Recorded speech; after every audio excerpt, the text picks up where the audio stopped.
was a Tuesday afternoon, and I was already dreading the long stretch of the work week ahead. I worked as a delivery driver for a local courier service, a job that paid the bills but drained me mentally. The monotony of the routes, the endless loading and unloading, the sporadic grumpy customers. It all blurred together into a haze of routine. Little did I know that today would be anything but ordinary. My boss had handed me a new delivery request just before my shift ended. "It's a rush job," he said, his brow furrowed. "Get this package to 231 Maple Avenue." The client's waiting. I glanced at the address. It was in a part of town I rarely visited. The neighborhood had a reputation. It was a rundown area, filled with dilapidated houses and overgrown yards. But I didn't argue. I simply grabbed the package, a small, nondescript cardboard box, and headed out. The drive there was uneventful. I navigated through the streets, the city humming around me as I listened to music. The sun was beginning to dip behind the skyline, casting long shadows on the pavement. I reached Maple Avenue, and the atmosphere shifted. The houses were old and worn, some with boarded-up windows, others sagging under the weight of neglect.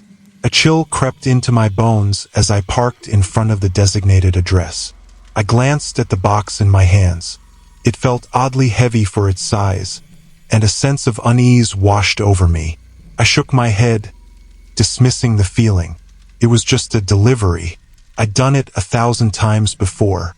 As I approached the front door, I noticed the surroundings were unnaturally quiet. The only sound was the rustling of leaves in the wind. I knocked softly, but there was no answer. After waiting a moment, I knocked again, a bit louder this time. Still nothing. I glanced around, feeling exposed under the watchful gaze of the surrounding houses. A sense of foreboding gripped me. I considered turning back, but the thought of my boss's disappointment nagged at me. So, I stepped back and checked my phone for any instructions. Nothing. With a sigh, I turned back to the door and decided to try the handle. To my surprise, it clicked open. The door creaked as I pushed it ajar, revealing a dark hallway. I hesitated, the hair on the back of my neck prickling. "Hello," I called out, my voice echoing in the emptiness. No response. I stepped inside, the door closing softly behind me. The interior was dim, with only a few beams of fading light seeping through dirty windows. Dust motes floated in the air, and an unsettling stillness enveloped me. "Anyone home?" I tried again, but my voice felt swallowed by the oppressive silence. I took a few cautious steps inside, peering into the adjacent rooms. The living room was cluttered with mismatched furniture and an old television that looked like it hadn't been used in years. Faded photographs adorned the walls, their subjects blurred by age. I felt like an intruder in a long-abandoned world. I looked down at the box in my hands. "This is ridiculous," I muttered to myself. "Just leave the package and go." I made my way to the kitchen, hoping to find someone there, but the room was equally deserted. The sink was filled with dirty dishes, and the table was cluttered with old newspapers and empty takeout containers. I set the package down on the table, glancing around for any sign of life. Just then, I heard it, a faint sound coming from somewhere in the back of the house. It was a soft, rhythmic thumping, like something heavy being dragged. My heart raced as I turned toward the sound, uncertainty flooding my mind. "Hello? Is anyone there?" I called out, but the thumping continued, seemingly ignoring my presence. Curiosity and fear wed within me, and against my better judgment, I decided to investigate. I cautiously made my way down a narrow hallway toward the source of the noise. The walls were peeling, and the air grew cooler with each step I took. The thumping grew louder, punctuated by an occasional scraping sound. I reached the end of the hallway and found a door slightly ajar. My heart hammered in my chest as I pushed it open, revealing a dimly lit basement. The thumping came from below, echoing off the concrete walls. "Hello," I called again, this time more quietly. I stepped down the creaky wooden stairs, the smell of damp earth and mold filling my nostrils. The basement was cluttered with old furniture, boxes stacked haphazardly against the walls. The light flickered overhead, casting eerie shadows that danced around me. Then I saw it. In the far corner, partially hidden by a stack of boxes, was a figure. My breath caught in my throat as I strained to see. The thumping stopped abruptly, and a shiver ran down my spine. "Who's there?" I asked, my voice barely above a whisper. The figure shifted, and I could see a woman crouched on the floor. Her clothes were tattered, and her hair hung in matted strands around her face. She looked up at me, her eyes wide with a mix of fear and desperation. "Please help me," she said, her voice trembling. "What happened? Are you okay?" I asked, instinctively taking a step forward. But just as I did, I noticed something that sent a chill through me. The floor around her was stained dark, and my heart sank as the reality of the situation began to dawn on me. "Wait, what's going on?" I asked, backing away instinctively. She reached out toward me, her hand trembling. "They're coming for me. Please, you have to help me," she pleaded. I glanced back toward the stairs, my instinct screaming at me to get out. "Who's coming?" "I need to call the police," I stammered, trying to keep my voice steady. "No, don't call anyone.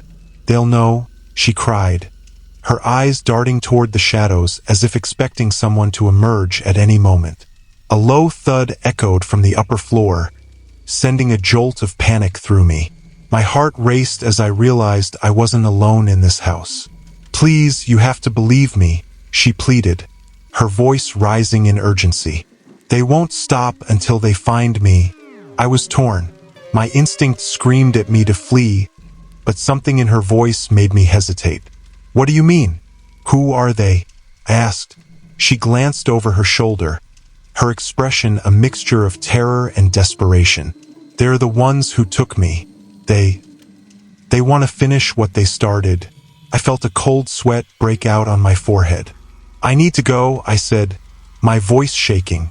"Please, if you leave now, they'll find you too," she shouted, her eyes wide with fear. Just then, the front door burst open, and I heard footsteps pounding through the house. My heart raced as I realized I had to make a decision. I turned to run, but the woman reached out and grabbed my arm. "No, don't go. You'll be next." With adrenaline surging through my veins, I yanked my arm free and sprinted up the stairs. The footsteps were getting closer, echoing through the darkened halls. I dashed toward the front door, my heart pounding in my chest. As I reached for the handle, I heard voices, men's voices, shouting, their words indistinguishable but filled with urgency. I flung the door open and stumbled outside, the chill night air hitting me like a wave. I ran to my car, fumbling for my keys. The sound of footsteps behind me sent a jolt of fear through my veins. I scrambled inside and slammed the door shut, my hand shaking as I started the engine. I glanced back toward the house just in time to see two shadowy figures step out onto the porch, scanning the area. My stomach twisted with fear as I backed out of the driveway and sped away, the tires screeching against the pavement. As I drove, I could feel my heart racing, panic coursing through my veins. I needed to get away from that house, from whatever had been waiting for me inside. My mind raced with questions. Who were those men? What had happened to the woman? Why had she been down in that basement? I couldn't shake the feeling that I had stumbled into something far beyond my understanding. I took a deep breath, trying to calm my racing heart. I had to report what I had seen. I grabbed my phone and dialed 911, my hands trembling as I recounted the events of the evening. After what felt like an eternity, I finally arrived at the police station, my body shaking with adrenaline. I rushed inside, the officers looking at me with concern as I relayed my story. They listened intently, taking notes and asking questions, their expressions growing more serious with each word I spoke. "Do you have an address for that house?" one officer asked. I nodded, fumbling to pull out my notes.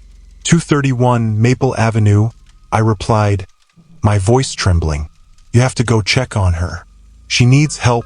The officer nodded and signaled for another officer to join him.